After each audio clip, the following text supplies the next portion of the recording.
And I'm going to put a great big pinch of this in with the salt,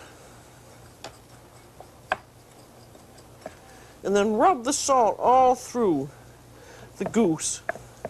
This is just the first step in the process.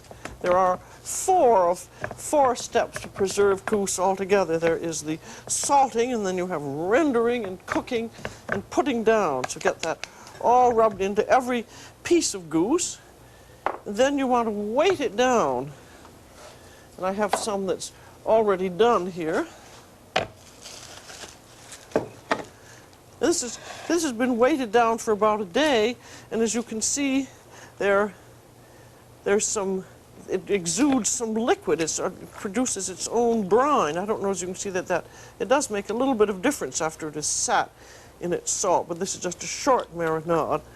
And the reason, no, we'll get to the reason after I get that weighted down, and there, put some plastic on it, and then a board, and then some kind of a weight. I shall use some Italian tomatoes.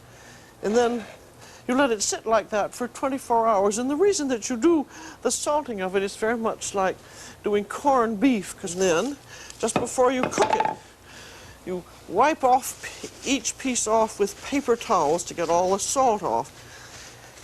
And if you want to leave the goose salted for longer, say you were doing some corned beef, you could use the regular salt cure for it, but then in that case you'd have to soak the goose in water to get the excess salt out. But in this case, it's just a short marinade, and wiping off is enough. And we're going to use every piece of goose in this. And I have here, now here we have that's the carcass after you've cut all the meat off, and which I always call our kitchen treasure. And you've got the wings, and you've got the giblets and bits of bones, and you whack this all up and just turn it into a goose stock. That means just simmer it with onions and carrots, and then it can turn into your consommé if you clarify it. And then we have the fat and the fatty skin pieces, and this is going to be used for step number 2, which is rendering. Because in step number 3, the goose is going to cook in its own fat. And you have to render the fat out of these pieces. And how you do that is that you put them with about a cup of water into a nice heavy pot. And you cook them until all the fat is rendered out. So there's a piece of skin, and you've cut it up, and it's cooked. And very slowly, and all the fat is rendered out, but you want to be very careful that the fat never turns more than just a very pale yellow.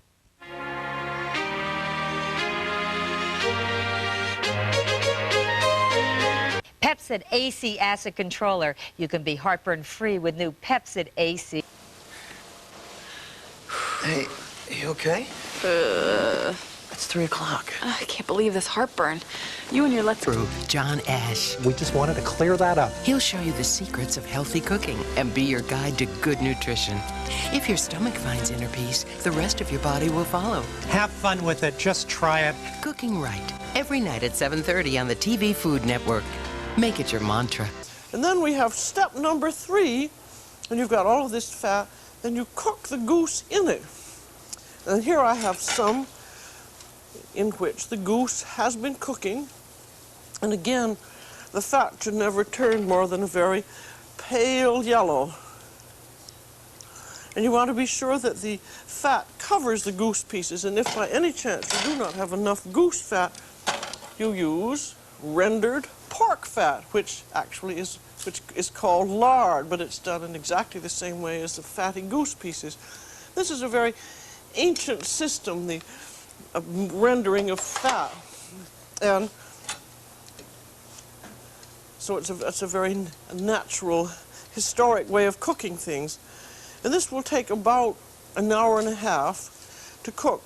And be sure also that the temperature never goes beyond about 200 to 205 Fahrenheit, which would be something centigrade, which is 95 to 96 Celsius.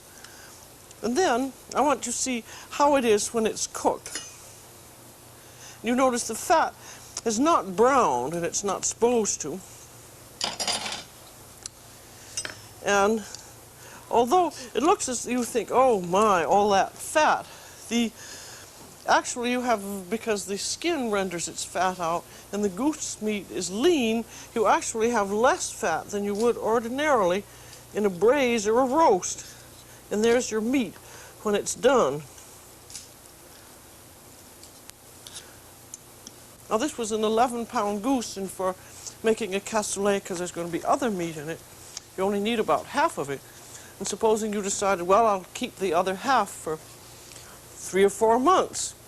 You could freeze it, but it loses a lot of its taste if you freeze it. It's much better to put it down, which means you can preserve it in its own fat. And to do that, you simply put all the goose pieces in a big jar or a crock, and then you cover it with melted fat completely, and it's hermetically sealed. And this is a very ancient way of preserving before supermarkets and freezers and even before the can. Cassoulet, as you remember, is a bean dish. And I have here 2 pounds of ordinary white beans. And these are Great Northerns. It's a medium white bean.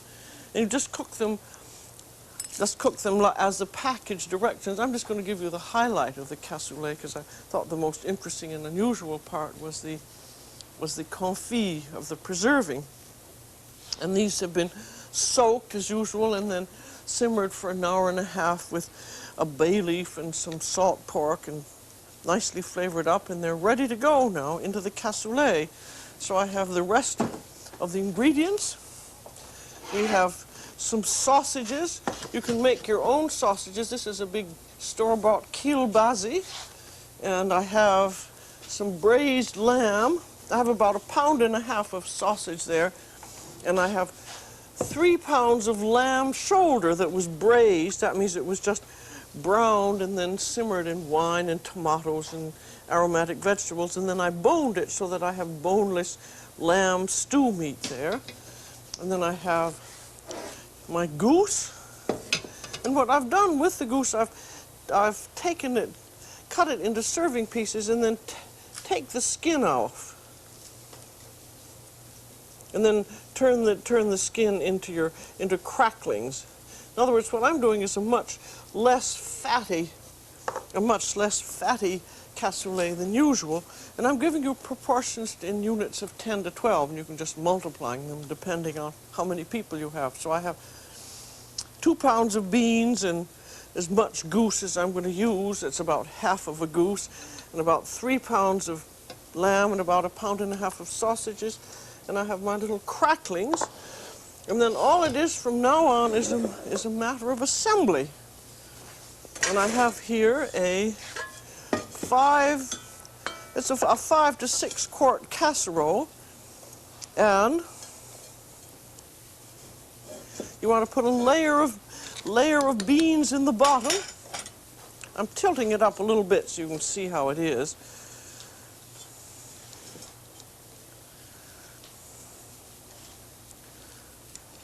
Remember also that this is a dish like this, a bean dish like this, is a kind of a peasant dish, that there aren't any actual rules in it. Of course, when you get to all the food writers and gourmets, they always fancy everything up, so it makes it very complicated. But you use what you have.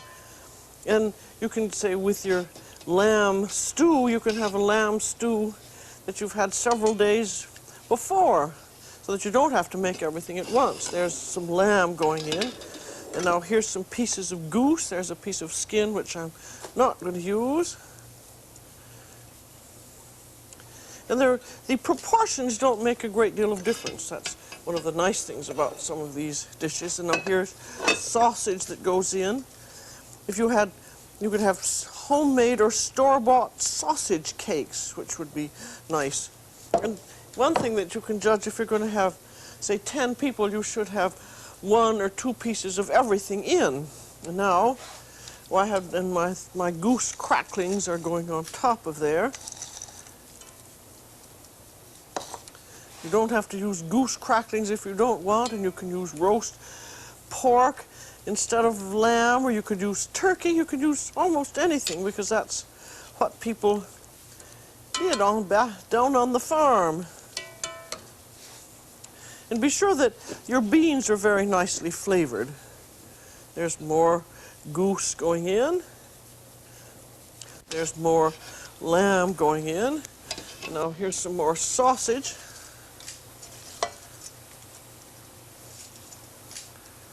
And then we have a final layer of beans. And you can put in more or less meat, I think, depending on how much you want to spend. The main thing is to have the good meat flavor. This is quite a luxurious one because I've got lots of meat in, but if you were not feeling very flush, put in less. In other words, it's up to you as long as you get your flavor.